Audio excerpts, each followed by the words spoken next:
back from the weekend. Uh, my name's Tom Singesser. Welcome to the stream. If you're watching on Facebook or YouTube, it's Tom Singesser. If you want to watch on Twitch, it's T Max Bosco Games. I'm just gonna be doing some Overwatch here, and I think I'm the only one who's on right now. Yeah, so I think I might actually listen to a little bit of Ben Shapiro. He's a conservative news guy at Daily Wire. I'm not sure if you guys will be able to hear it, but I wanted to listen to him, see what he has to say. America prepares for more Black Lives Matter allied chaos as the Chauvin trial ends, and the media continue to make excuses for insurrection from there we go. I'm Ben Shapiro. This is the Ben Shapiro Show. If you can hear this, great. If not, well, sorry to hear that. Today's show is sponsored by ExpressVPN. Thousands of my listeners have already secured their internet. Join them at expressvpn.com/Ben. We'll get to all the news in just one moment. First, you've heard it said, there are only two sure things in life, death and taxes. To Benjamin Franklin. Well, now there's a third. If you are with Verizon, AT&T, or T-Mobile, switching to Pure Talk will certainly save you money. In fact, Pure Talk saves the average family of four over $800 a year. Skip that. Here's the best part. You don't have to sacrifice to get started. Pound 250 on your cell phone, and then Ben Shapiro gets started with my friends over at Pure Talk USA and save yourself hundreds of bucks a year in the process. Alrighty, so this week we are supposed to get a verdict in the Derek Chauvin trial. It could go either way. I mean, that's just a frank assessment of the way the evidence was presented. I thought the defense presentation was, frankly, kind of weak. I thought the prosecution presentation, as I mentioned, was, frankly, kind of weak. I think the defense may have been better off just saying the prosecution didn't prove its case. The prosecution did not prove beyond a reasonable doubt that Derek Chauvin committed either second or third degree murder or manslaughter. And I think they might have gotten away with that because the fact is the prosecution case did not really get all the way there in terms of causation. There was serious question as to whether George Floyd died of excited delirium, whether he died of a drug overdose, whether he died of a pre-existing heart condition. There's serious question as to whether Derek Chauvin used a level of force that was unjustified under the circumstances to the extent that he would be prosecuted for manslaughter. And all of that may be true, maybe not. Now, there's certainly doubt. And so for a jury to find reasonable doubt in all three of these charges would not be completely wild. It would be kind of wild to me if you were convicted of murder on these charges. The manslaughter charge is the one that seems like the most likely scenario would be a conviction. Andy McCarthy over at National Review has sort of a similar assessment of the evidence, that if he were on the jury, he thinks maybe he might vote in favor of manslaughter, but probably not in terms of the actual murder charges. The judge is going to lay out the jury instructions, and those are going to make a large difference in terms of how the jury finds, presumably, if the jury has listened to the case. If that is the case, then the defense is in trouble because the judge has been extraordinarily biased toward the prosecution throughout this process, beginning with the judge's refusal to move the venue of the trial, and then continuing with the judge's reinstatement of the third-degree murder charge, which really doesn't apply, and then continuing with the judge allowing a full week of testimony from onlookers just talking about how disturbed they were by the entire event, which, of course, is not probative in any way and actually does not constitute any sort of evidence as to the guilt or innocence of the party involved. In any case, all of this is ancillary, and here's the problem in America. All of this is ancillary. Now, normally, in a criminal trial, the criminal trial is the central issue.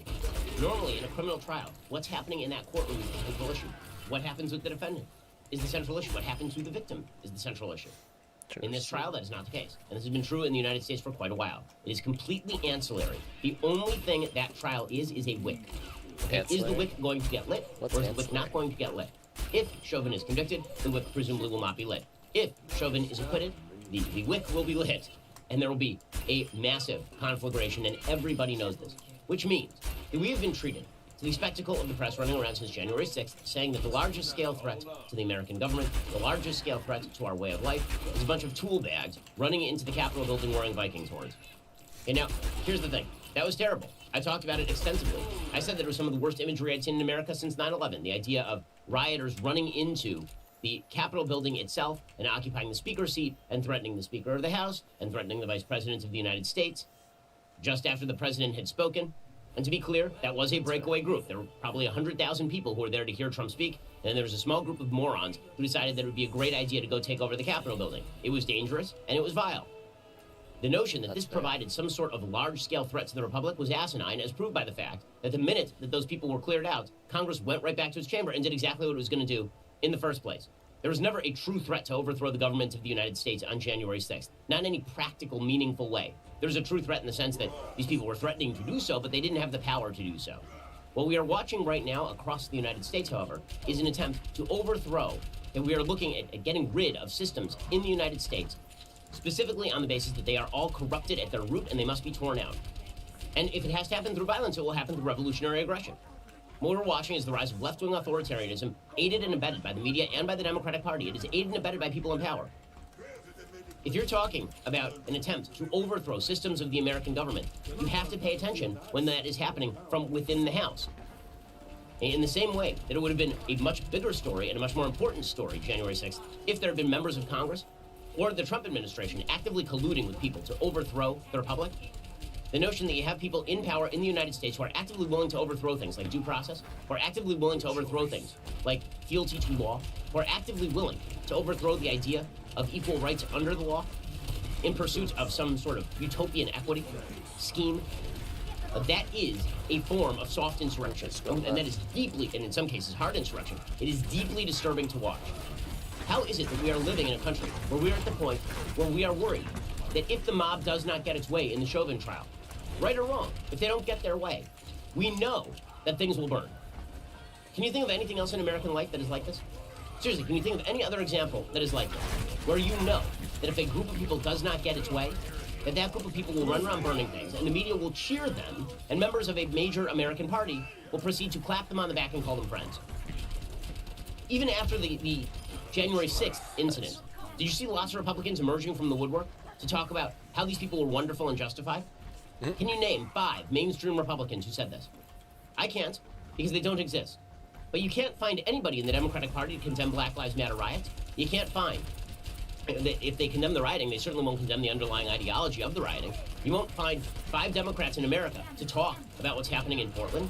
You won't find 5 Democrats in America to talk about the simple fact that if the Chauvin trial does not end with the conviction of Derek Chauvin, what you will end up with is the burning down of American cities. And everyone knows this. That's the thing. This is not a secret. We all know this is what's going to happen.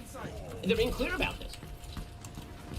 Imagine any other cause in American life where the entire system would just accept the fact that America is supposed to shut down and allow things to burn if a group of people does not get its way under due process of law in the United States. We're not even talking about people not getting their way in terms of legislation or people not getting their way in terms of a presidential election. We're talking about people not getting their way in terms of a conviction of an individual who's being charged with murder and manslaughter and may spend decades in prison if convicted. Can you imagine anything else like this in America? And yet we just accept it. It's just the normal. This is the normal. Okay, well, when this becomes the normal, that means the insurrection is inside the House. That means the insurrection is not a threat from outside. It is a threat that is being promulgated from outside and inside. It's an inside-outside game. This is nothing new in American politics, honestly. If you go back to major American cities in the 1960s when they were burning, sometimes you would have politicians actively fomenting people outside the government participating in insurrectionary behavior so they could turn around and say, I need to appease these people, or they might burn down the House. That's sort of what you're seeing right now in American politics. We'll get to more of this in just one second, because the utter sort of casualness with which we are treating the fact that we all know at rockauto.com are always reliably low, and the same for professionals and do-it-yourselfers. Why spend up to twice as much for the same part? The rockauto.com catalog is unique, remarkably easy to navigate, quickly see all the parts available for your vehicle, choose the brands, specifications, and prices you prefer. Amazing selection, reliably low prices, all the parts your car will ever need. rockauto.com. Head on over to rockauto.com right now, see all the parts available for your car, truck, and write Shapiro in there. How did you hear about us box? So they know that we sent you. Okay, so according to Axios, Minnesota is waking up to images of an occupied city on Monday as the city and the world awaited a verdict in the Derek Chauvin trial. Residents running errands, picking up dinner, and heading to the dog park in recent days encountered heavily armed National Guard troops stationed throughout the city. Some streets downtown are barricaded as far from the courthouse as Hennepin Avenue, and even more businesses across Minneapolis and St. Paul are boarded up. Now, we've been treated to the narrative from the left that all of Washington, D.C. had to be enclosed in barbed wire because of the threat of January 6th. And then it turns out that the Capitol Police officer, the next Capitol Police officer, who was murdered by somebody attempting to do harm to the system, was in fact a member of the Black Hebrew Nationalists, I believe, right? He was a radical Nation of Islam follower or something. Can't remember his exact affiliation. He certainly was not a white supremacist. Okay, and that story just disappeared. Blip, gone. Right? Nobody paid attention to it because it didn't fit the narrative. But the idea behind the barbed wiring of the Capitol was that this was January 6th was an ongoing, ever-present threat. Remember, we were told in the aftermath of January 6th that on Inauguration Day there would be giant protests around the country and things would burn. It didn't happen. Okay, but we all know that major American cities are going to burn because major American cities are already burning. Shoot. Thanks to the Derek Chauvin trial and because of police incidents with people of color. According to Axios, for months, officials and residents have braced for the possibility of more unrest at the culmination of the trial. Operation Safety Net, a centralized command of state and local law enforcement, was formed to prevent a repeat of the fires and looting that followed George Floyd's killing last summer. But the jury deliberations, which will begin following Monday's closing arguments, are coming at an especially fraught time. The police shooting of 20-year-old Daunte Wright in Brooklyn Center has already raised heightened community tensions ahead of the verdict. Crowd control tactics, including tear gas and other less lethal munitions, and treatment of the press sparked intense backlash from protesters, local lawmakers, even doctors. The Minneapolis City Council passed a largely symbolic resolution on Friday seeking to rein the operation in. Some activists and local lawmakers are calling on Governor Tim Walz and mayors to dismantle Operation Safety Net altogether, right?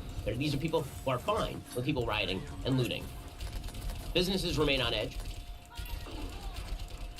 Last week's crime spree targeting Twin Cities establishments rattled many. Given those stakes, leaders in the business community are also defending Operation Safety Net. Minneapolis Regional Chamber CEO Jonathan Weinhagen told Axios, quote, "Safety Net has been effective and efficient and done the work it was supposed to do, but that does not mean that things aren't going to shut down. They are shutting down." According to ESPN, the NBA has instructed teams to be vigilant about the impact of a potential verdict this week in the Derek Chauvin trial for the death of George Floyd in Minneapolis, including the possibility of game postponement, as told ESPN.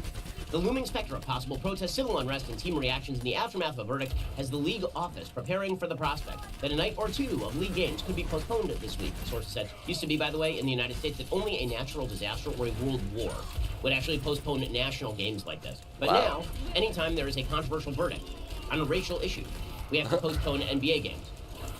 The Minnesota Timberwolves and Brooklyn Nets postponed a game last week after the police shot an unarmed black man, Daunte Wright, during a traffic stop in Brooklyn Center, Minnesota. The Timberwolves started a 4-game, 7-day Western Conference road trip on Sunday in Los Angeles. The NBA and WNBA postponed a full slate of playoff games after another black man, Jacob Blake, was shot by police in Kenosha, Wisconsin, during the NBA restart in Orlando, Florida. The Milwaukee Bucks boycotted a playoff game against the Orlando Magic, triggering a full stoppage of league games for 3 days. That was not because of fear of violence. That was because members of the league decided they were full on in favor of people burning things and rioting and looting, apparently, in favor of Jacob Blake, a man who had been accused of digital rape, and who, by the way, pulled a knife on police officers. So we are now living in a situation in which any incident that is portrayed by the media as a racial injustice is cause for cities to burn and NBA games to be postponed. And by the way, public schools to go distance. According to Minnesota CBS Local, in anticipation of a verdict in the Derek Chauvin trial next week, Minneapolis Public Schools said in a letter to families that all grades will transition to distance learning Wednesday through Friday. So children are being forced home from school. By the way, doing amazing work on behalf of black children in Minneapolis, sending them home from public school. That's probably good for the kids. Right? Just send them home because things are great. Keeping kids out of school, that's the solution. So they're shutting down all the schools between Wednesday and Friday because of the Chauvin trial. What does this mean? It means mob justice is likely to rule in the Chauvin trial, which is bad for Derek Chauvin. It also means that we're living in a country where we all expect that mob violence is going to break out when things don't go the way that the mob wants. That is not something that should be expected in a country that has rule of law. If you have a few things that you can expect as a citizen of the United States. One should be you can expect a certain level of safety and security in your community. Not just from cops who are supposedly the deep abiding threat to your community, which is a lie. But you should be able to expect that your community is not going to go up in flames. You ought to be able to expect that every time there's a criminal trial or a shooting, without any evidence, by the way, because we've seen riots and looting after incidents that don't even end with a trial because it turns out that the shoot was good. We all know how this is going to go. The fact that we expect this is, number one, the soft bigotry of low expectations for Black Lives Matter protesters/rioters, and number two, part of a full-scale belief by the left that this is just the armed insurrectionist wing of a broader movement that ought to lay low America's institutions and ideologies. But these people are just a little too passionate. They're not bad. They're not truly bad. They're just passionate. They're not doing anything that's truly wrong. They're just raging out of control because, after all, this rage is justified. If you're talking about the danger to the systems of the United States, I'm, again, not talking about the dangers of racism, because most of these situations, in fact, I'm hard-pressed to think of a situation in the past few years that has resulted in riots and looting that eventually ended up being chalked up to actual racism. Usually it's police misconduct, police brutality, police accident, or police doing the right thing, and it ends with rioting and looting. But the systems that people wish to tear down are systems of due process of law, systems of individual justice, and systems of private property. These are systems that BLM explicitly opposes in many cases. And private property being one of them, unless you're Patrisse Cullors, buying a $1.4 million estate in Topanga Canyon with all the white folks. And again, aided and abetted by the institutions in our society. Corporations are mirroring this. The media mirror this. Joe Biden mirrors this. Sure, your politicians who don't want to see things burn because it makes them look bad will say a word every so often. Joe Biden will say, I don't like rioting and I don't like looting. How about this? How about say that the police are not going out and willy-nilly shooting black people for no reason? Instead, you have Joe Biden out there saying that black people are being targeted by the police on the basis of race. That America has a systemic racism problem within its police. Of course, he switches his tune every time a police officer is killed. Then he'll stand by the casket and talk about how wonderful police officers are. But that's not the overarching message as to how he thinks the system of policing in the United States works. This coming from a man who sponsored the 1994 crime bill. And we'll get to more of this in just 1 second. Because if you are talking about the real insurrection inside the United States, the most dangerous insurrectionists and their enablers, that is not happening in terms of the January 6th QAnon crazies. Okay, that is happening from a mainstream ideology that has taken over the Democratic Party and that is rife in the media and rife in the universities and is being cudgeled into the corporations, into the corporate culture. The institutions under which we live our lives are being gradually infused with a viewpoint that means the overthrow of traditional American values. And traditional American values is not a euphemism. I mean values expressed in the Declaration of Independence and Constitution of the United States. Doesn't get much more traditional than that. We'll get to more of this in just 1 second. First, let us talk for a second about your nutrition. Okay, the reality is that if you want to get healthy and stay healthy, you need to know. Okay, again, this is part and parcel. This mentality that if the Chauvin trial doesn't go the way that people want it to go, that things burn, that is part of a broader mentality, which is that if we don't get our way, the systems of the United States are to blame because America's systems are corrupt and they need to be torn down to the root. So Chris Cuomo, and this is enabled by your media. First of all, before we even get to the media, let me just say that there are incidents all over the United States that the media just don't want to cover as national issues. And what counts as a national issue is a data point that backs a media narrative. Or even a data point that doesn't quite fit into the media narrative but could be theoretically interpreted to maybe fit into the media narrative. Those are stories that are national stories. Kermit Gosnell killing babies after they're born doesn't fit into the media narrative about abortions. That's a local crime story. Derek Chauvin is a national news story because you can maybe, if you twist it and turn it and view it through the prism of systemic racism, maybe you can get to the idea that George Floyd died because of deep-seated American racism, as opposed to George Floyd's own actions in resisting arrest, his being high as a kite on fentanyl, his previous health condition, and maybe the misapplication of force by Derek Chauvin. Right? If you twist it and turn it, you can fit into the narrative, so maybe it is a national news story. But there are other stories that are not national news stories because they don't fit the narrative. Like, for example, cops being attacked with Molotov cocktails in New York City. This, of course, is never going to fit the narrative. So you had a situation in which the police had some sort of chemical thrown on them. They followed the guy. He proceeded to get out of his car and throw a Molotov cocktail at them. And then when they arrested him, they found a bunch of other Molotov cocktails in his car. Here's a little bit of body cam footage from the incident. What are you getting out for? Huh? What are you getting out for? I thought it was in my water. Well, I'm saying, no, that's fine. You can open the door for him. When we get out, come on. I'm missing the video. Whoops. But why should traffic cops have guns? Well, why should the cops be able to defend themselves? Obviously, people getting pulled over are never going to do anything bad. Meanwhile, a suspect fired at cops in Georgia, and not a national news story because even though it does fit a narrative, which is that suspects very often do resist arrest, the cops have to do things to stop those suspects. You don't want to hear about those incidents because that might lend a bit of nuance to how we treat police activity in the United States, where there are well over 40 million police-civilian interactions every single year in the United States, and fewer than 20 of them generally end in the death of an unarmed black person. Or at least the shooting of an unarmed black man. We don't know the statistics on non-shootings, but it can't be much higher than that, considering that guns are the most common weapon used in the majority of these cases, presumably.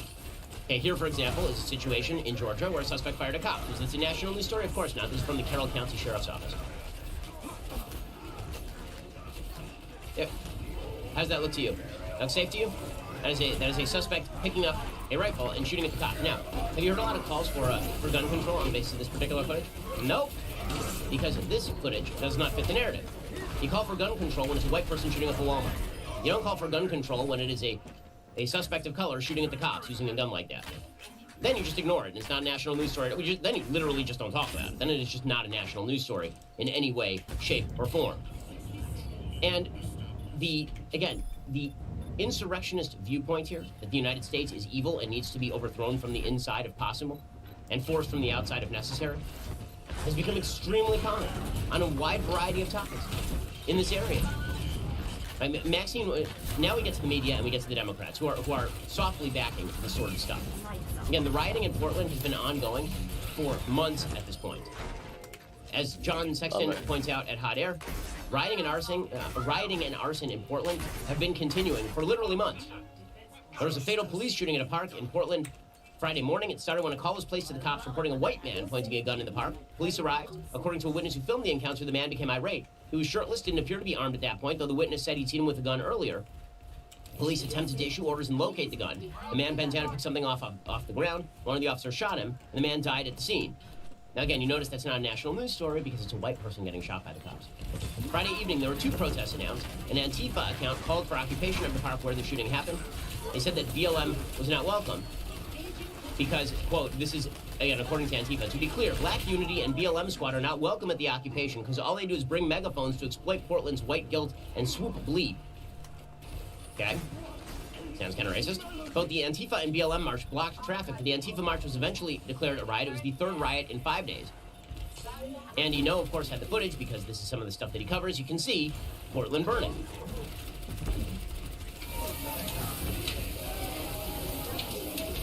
Another video we're missing. Shoot.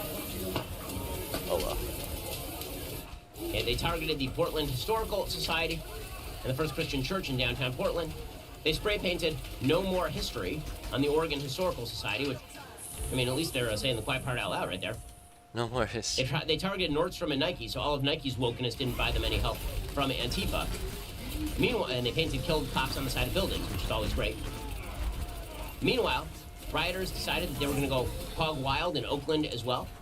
Apparently, they breached a Target. It was a very racist Target, so that needed to be stopped. They smashed out the windows of a Target and started looting. That was a really good way to fight American racism, is by targeting the Target. In New York, there was scuffling between the police and protesters in Washington, D.C. Groups were launching fireworks at people and having altercations between police and protesters. Protesters were trying to disturb people dining. They were chanting about how you're dining while people are dying, which is literally true all over the world, actually. It turns out that every time somebody is eating, somebody is simultaneously dying on planet Earth. Who knew? Okay, and when I say that this is being fomented and encouraged by members of the media, I don't know any other way to read it other than the media really kind of tutting this stuff, pretending that it doesn't really matter, because again, these are just the most ardent of the protesters. It is not that they are doing something that is different in kind, they're just doing something that's different in degree. Which is why it's not a big deal to the left when Maxine Waters says that Black Lives Matter should get more confrontational if Chauvin isn't convicted. This is the same woman who declared during the LA riots that it was the LA uprising. The same woman who declared just a few years ago that you should actively confront members of the Trump administration if you see them in public. So it's not a surprise to hear Maxine Waters generating sympathy for people who to get actively violent. We've got to fight for justice. But I am very hopeful, and I hope that we're going to get a verdict that will say guilty, guilty, guilty. And if we don't, we cannot go away. What should protesters do? Well, we got to stay on the street, and we've got to get more active. We've got to get more confrontational. We've got to make sure that they know that we mean business. They have to know that we resist a verdict in a court of law, that we resist this.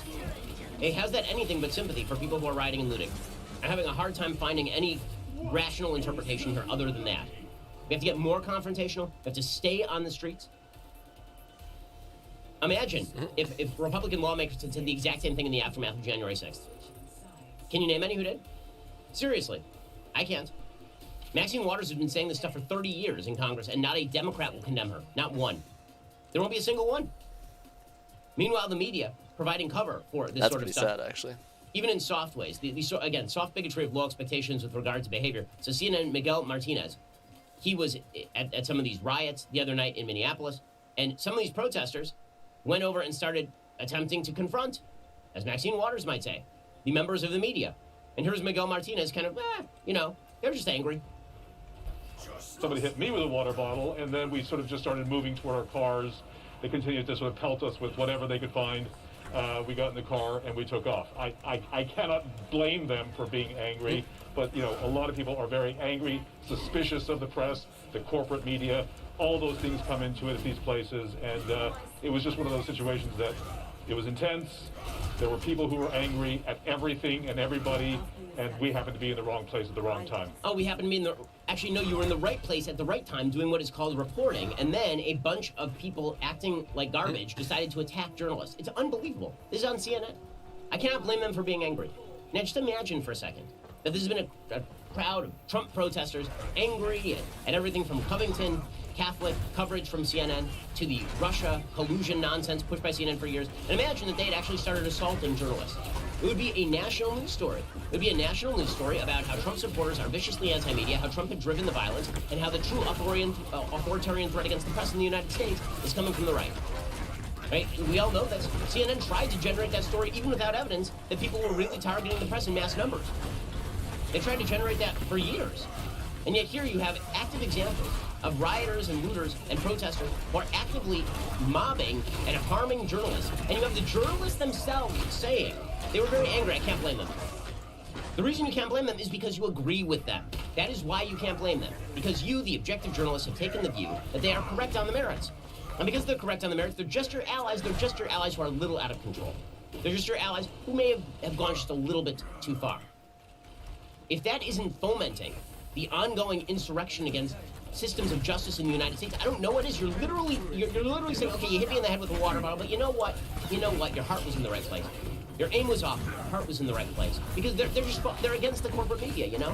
They're just against the system. And we're against the system, too. They just don't know we're against the system. We were in the wrong place at the wrong time. Because if we were in the right place at the right time, what we really would have been is we would have been standing next to him, is the reality. That's an unbelievable quote from a so-called journalist. I can't blame them. Name a situation anywhere else on Earth where you would say, I can't blame the protesters for attacking journalists. Can you name one? Seriously, can you name a situation where journalists are like, yeah, I got attacked by the protesters, but you know what? Their heart was in the right place, so really it's my fault. Really, it's my fault. Again, it's part and parcel of a broader narrative pushed by the American left that you can do anything you want so long as you are anti the system. It plays into the whole system of white supremacy narrative that is generated by the same CNN. Here's Chris Cuomo the other day saying police reform is only not happening because it's black people getting shot, which is statistically untrue. More white people are shot by the cops every year than black people. And yet here's Chris Cuomo, dolt of the century, suggesting, and by the way, congenital liar when it comes to coverage of his brother and corrupt as all get out. Here he is still on CNN, still reporting on CNN, suggesting that police reform only starts when white people's kids get shot by the cops. Gun laws, access to weapons? Oh, I know when they'll change. Your kids start getting killed? White people's kids start getting killed? Smoking that doobie that's actually legal probably in your state now, but they don't know what it was, and then the kid runs and it pop, pop, pop, pop. Cop was justified. Why'd you run? Oh, he had a baseball game tonight. Huh. A white kid. Oh, big family. That house over there? Those start piling up? What is going on with these police? What a joke our media are. And not just a joke, dangerous. It's not a joke to the terrorists. They're just, this is dangerous stuff. They're fomenting narratives about the United States that are untrue, and in the process, they're making excuses for people who are rioting. And they've been doing it for months. Okay, this is nothing new. They've been doing this going back a year. They were making excuses for the mostly peaceful protests that were breaking out all around America's cities. Okay, by the same standard that what was going on in Kenosha, Wisconsin, or LA, or Washington, or Chicago, or New York, or any other major American city that broke into flames during the George Floyd riots. And by that same token, January 6th was a mostly peaceful protest. Because most of the people there didn't go into the Capitol building. That is not how that belief works. Okay, but the media, again, they are invested in this lie. They're invested in the insurrectionist cause, which again is to tear down equal systems of justice in the United States, due process of law in the United States, individual rights in the United States, a belief that we should be treated as individuals in the United States, a belief that you have actual rights to your property and against government. And all that has to be torn down. And if that means incentivizing a few people to go loot a Foot Locker, then you know what? That's just the way things are going to go. If it means incentivizing Minneapolis schools to shut down for 2 days so kids can't go to school, no problem. If it means making sure that NBA games are canceled, if it means making sure that we all are on notice, we, the American citizen, the body politic, we are on notice that should this trial go the wrong way, your city burns, and we will just cover it. And if we get hit in the coverage by the rioters, that's our fault, guys, because they're really good-hearted. They're just angry. They're just angry. They're complicit in this. They're fomenting this. Okay? That does not mean that they are individually responsible for people going and committing criminal acts, because, again, human beings have agency. But you are part of a broader movement that makes excuses for this crap. No question. Because you're doing broader good, right? That's the idea. And it's our politicians, it's everybody from Maxine Waters. When Joe Biden proclaims that America is systemically racist and its police are systemically racist, but by the way, don't riot and loot, how do you think people are going to take that? When you make excuses for people being on the streets and rioting and not protesting, rioting and looting, when you make excuses for them by saying things like the media are saying, well, they're just angry. They're just angry. It would be better if they didn't riot and loot, but they're angry. And let's be frank, our police are bad. What do you think is going to happen? Seriously, how stupid do you think the American people are? We now have an expectation that this is going to... An expectation. Not it happens and we're shocked. Not it happens and we react by wondering what the hell is going on. This happens and we expect it. It is like the sun rising in the east. Every time there is some sort of racial, not even racial incident, a projected racial incident by the media, we know things will burn. That's part of the system now. The insurrection is part of the system now. Okay, which means that things happen and we're not even surprised at them anymore. Things that should be surprising and shocking are not surprising to us. For example, the former Santa Rosa home of Barry Broad, the Santa Rosa CBS reporting. Barry Broad testified as a defense witness in the Derek Chauvin murder trial. It was smeared, his home, his former home, was smeared with animal blood. A severed pig's head was dumped on the front porch in an early Saturday morning vandalism attack. Don't worry, it's not a national news story, guys. Not a national news story, because after all, he did testify for the defense. Now imagine that one of the witnesses in the George Floyd killing had a white supremacist arrive on their doorstep, paint it with blood, and dump a pig's head on the doorstep. Would that be a national news story, you think? Would that lead news coverage for a week? You bet. Barry Broad testifies for the defense, and somebody covers his former home where they thought he lived in blood and dumps a pig head on his front door. No problem whatsoever. Investigators believe the vandals thought that Broad still lived at the residence, but he hasn't been a Santa Rosa resident for a number of years. Just beautiful, beautiful stuff happening in our country. And all this is all part of the healing. Don't you feel the healing breaking out? When I say the media are complicit in this sort of stuff, I mean they're complicit in this sort of stuff. Jason Wen is an Emmy-nominated investigative reporter in Utah for ABC. He tweeted out a picture of a man entering a home in Utah. It was reported by The Guardian as well. Okay? The picture of the man. What did this man do? He was a Utah paramedic. He had the temerity to donate, I believe, $10 to Kyle Rittenhouse's defense in Wisconsin. Kyle Rittenhouse, of course, is the 17-year-old who shot and killed a person during the Kenosha, Wisconsin riots. He claims in self-defense, and the tape tends to back him up. Somebody donated money to his legal defense fund. The media went to his door and took a picture of him entering his house. This is not journalism. This is activism. Which is, of course, why the journalists you're seeing are fully in league with the activists. They're like, we're on the same side, man. I'm just holding a camera. We know. Alrighty, coming up, we'll get into the broader argument, which is that everything in America is racist. America's history, America's institutions, everything in America is and that justifies the insurrectionist attitude that we are seeing throughout the media, throughout our politics, and on the streets of the United States. First, it's almost time for another new episode of Candace. This week's special guest, Dana White, president of the Ultimate Fighting Championship, which is the largest mixed martial arts MMA organization on planet Earth. Under Dana's leadership, the UFC has grown into a globally popular, multi-billion-dollar enterprise. The show streams on Fridays at 9 p.m. Eastern, 8 p.m. Central at dailywire.com. You can get the audio podcast Candace on Apple, Spotify, or wherever you listen to your podcast. So, if you need some Candace Owens in your podcast feed, look no further. Head on over to Apple Podcasts or Spotify. Subscribe today. Be sure to leave a 5-star review if you like what you hear. You can also become a Daily Wire member by going to dailywire.com/subscribe. We have a ton of great content, including our new show, my new show, Debunked. It also airs every Friday, in which I take a leftist myth and debunk it. Again, if you're not a member, go to dailywire.com/subscribe. Join today. By the way, we need your membership, because the reality is big tech companies want to toss us offline, right? I mean, they want to toss everybody on the right offline. The way that you protect against that is by becoming a member, so that we can continue to bring you the content you want, and we just go right around their systems. Go to dailywire.com/subscribe and join today. You're listening to the largest, fastest growing conservative podcast and radio show in the nation.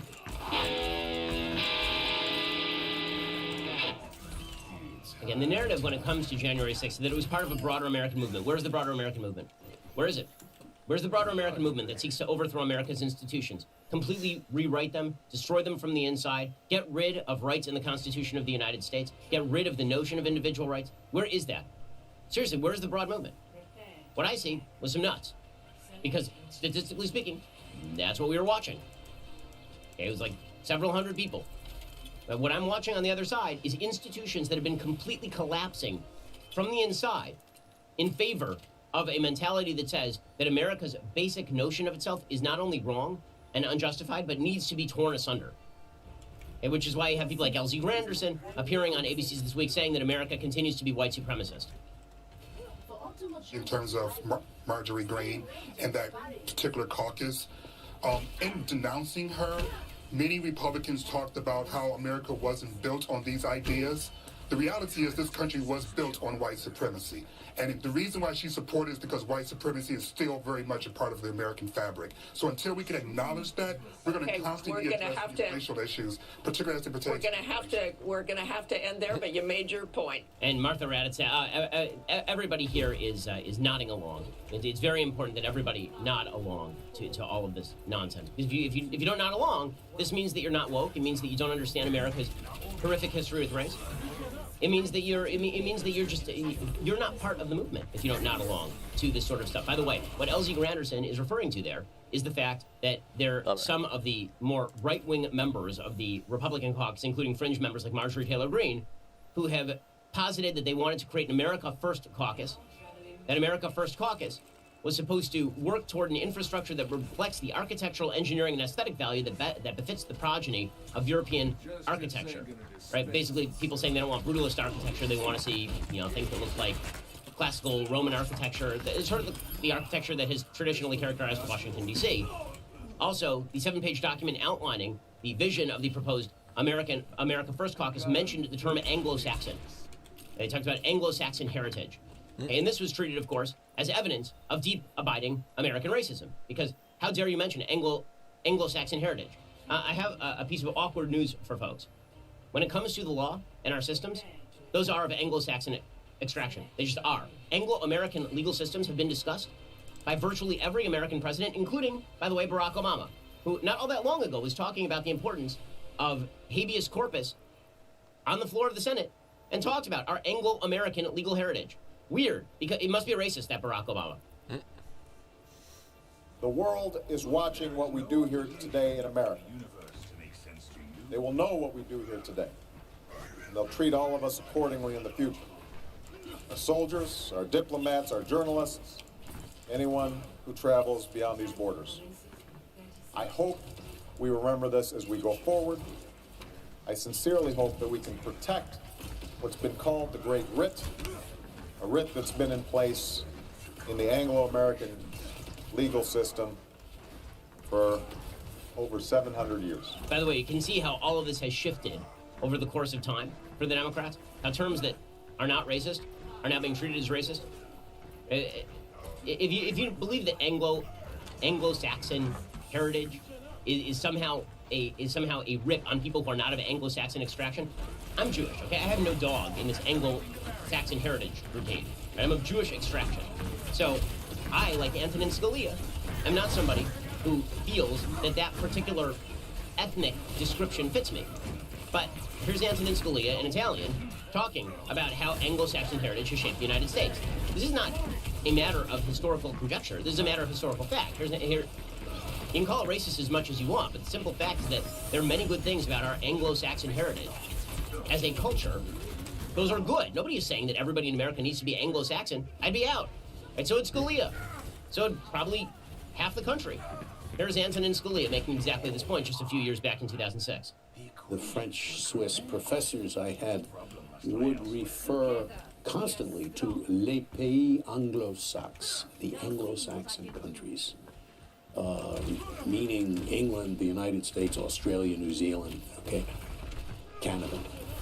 And I said, Scalia.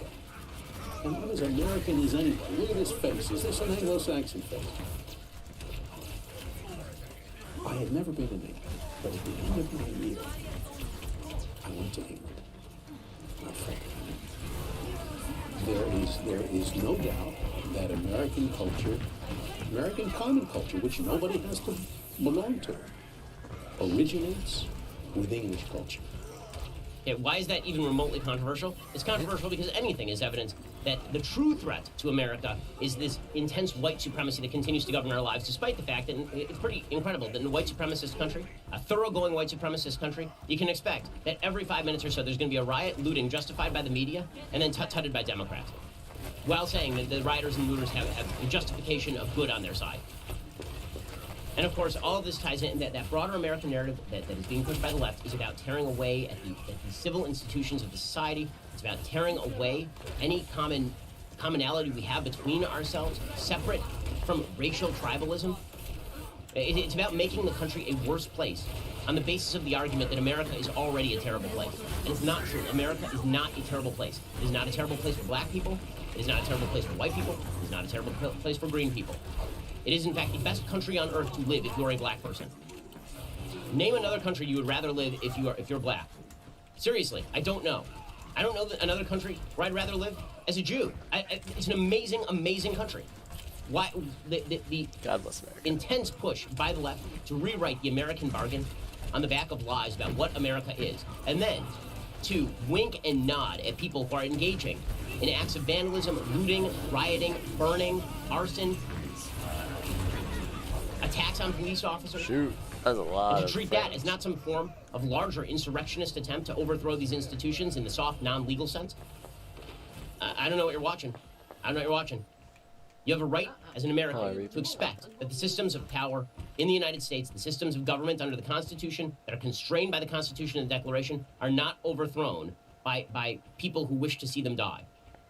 But I'll say that right is certainly being infringed. Alrighty, we'll be back here later today for an additional hour of the Ben Shapiro Show. In the meantime, go check out the Michael Knowles Show, where he discusses Canada announcing a public health dictatorship. You can hear more details about that story over on Michael's show. That's available right now. I'm Ben Shapiro. This is the Ben Shapiro Show. Wow, they got it. The Ben Shapiro Show is produced by Elliot Feld. Executive producer Jeremy Bourne. Our supervising producer is Mathis Glover. And our assistant director is Pavel Wydowski. Editing is by Adam Sayevitz. Audio is mixed by Mike Coromina. Hair and makeup is by Fabiola Stop Cristina. that. Come on, go. There we go. Baptiste, you gonna die? That's very interesting. Yeah, I missed that set, but riots going on. Fun times.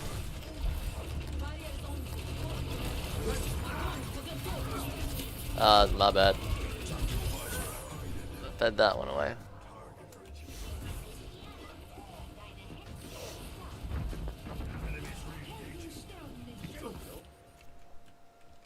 Just like in training. There is no obligation for the universe to make sense to you. Activating the barrier. Hey, John started playing. Payload stop. Not exactly what you want.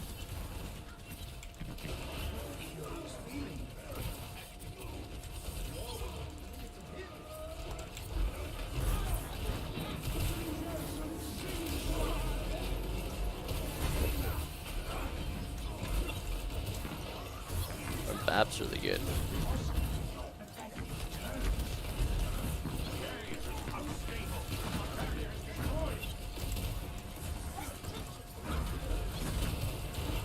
What the? Activating the barrier.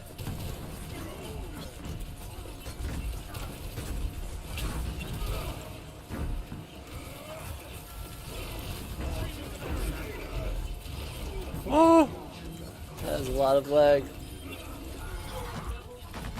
Oh, this is really bad. My computer can't handle it.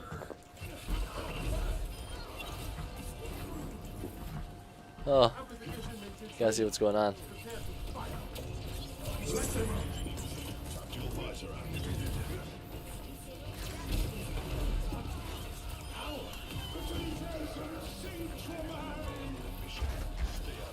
Get you up.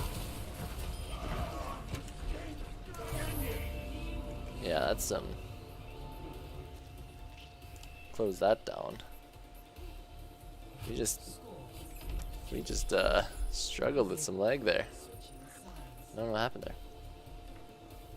I don't know. If you guys just started tuning in, I just finished up watching some Ben Shapiro. You want to go back and I'm just playing while I listen to it. I wanted to catch up on some of it. I like him. He seems like he's pretty impartial. Not impartial. He seems like he's pretty accurate. Definitely has opinions, but he also seems like he has those opinions grounded pretty well. So I think he does a pretty good job. Plus he also is a pretty fast speaker and gets, like, he says stuff, keeps it moving, keeps the pace going, which is good. I appreciate that. And he's also not terribly crass or obscene.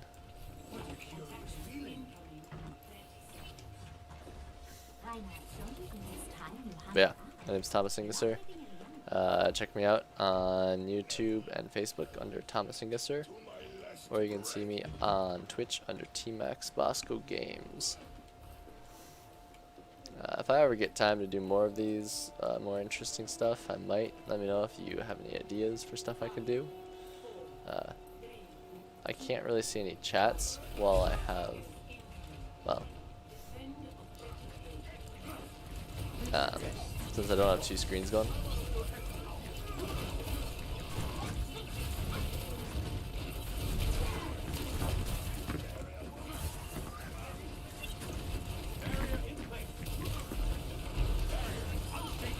Oh, Widowmaker.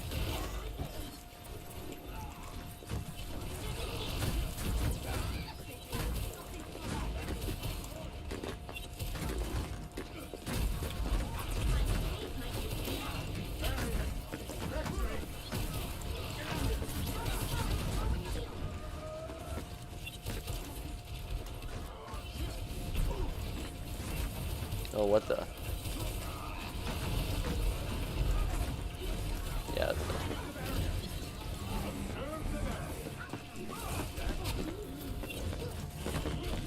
No.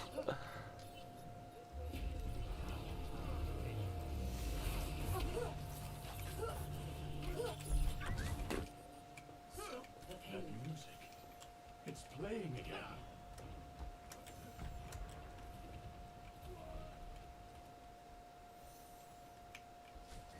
I play with the Reinhardt.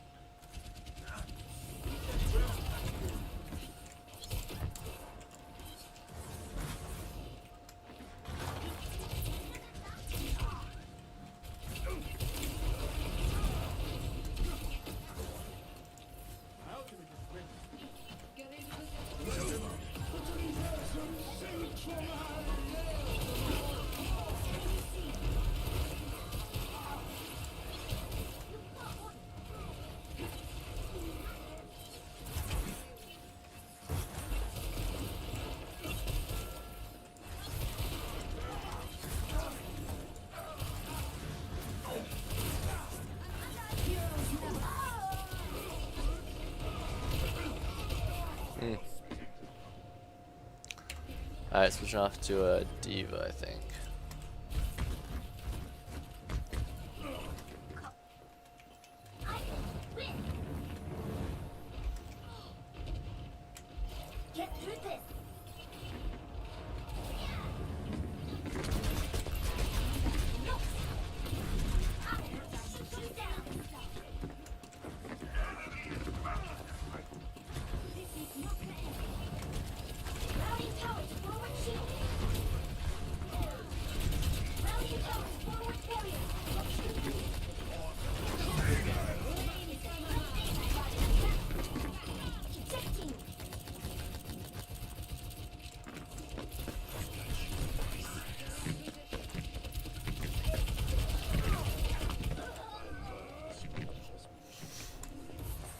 That was rough.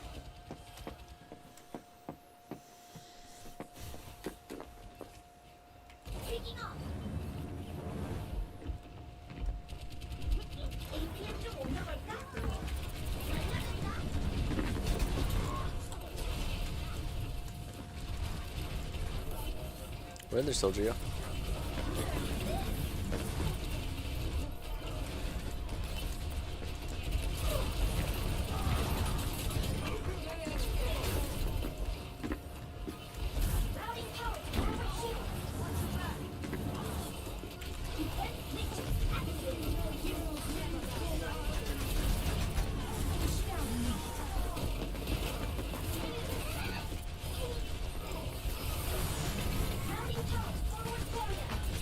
Woo!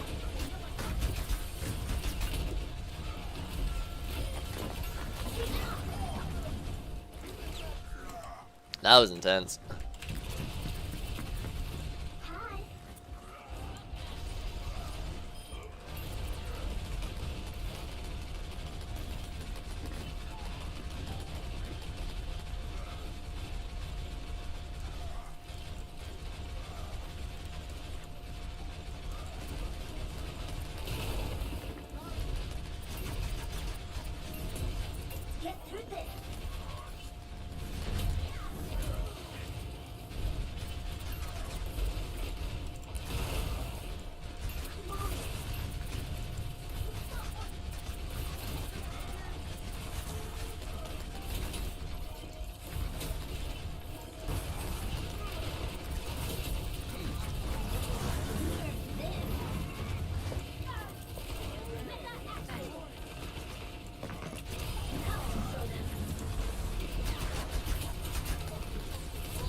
Ouch. That might be it. Yeah. Oh well.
Oof.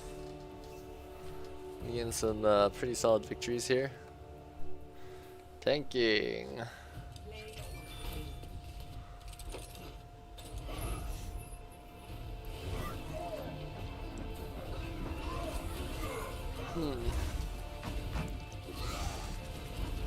Yeah, I don't talk a lot when I'm playing. It's intense.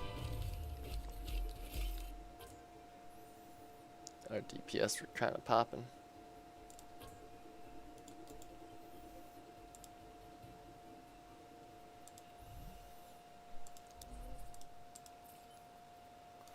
See if John's on.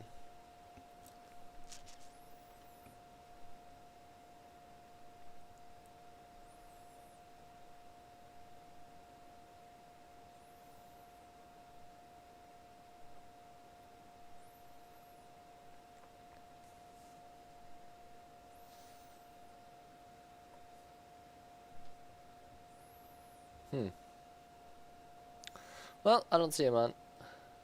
So, I think I might just call it there. Alright, folks. Thanks for watching. Again, my name is Thomas Ingesser on Facebook and YouTube, or you can follow me on Twitch under Team X Bosco Games. Feel free to leave a like. Thanks for bearing with me listening to a bit of the news as I was playing. If you enjoyed that, let me know. If you didn't enjoy that, let me know too. And yeah, we'll catch you guys later. Once again, feel free leaving likes, comments, and follows. I always appreciate those. Oh, John's hopping on. We'll play a little bit without the stream going. Yeah, we'll catch you guys later. Just do a little no streaming playing.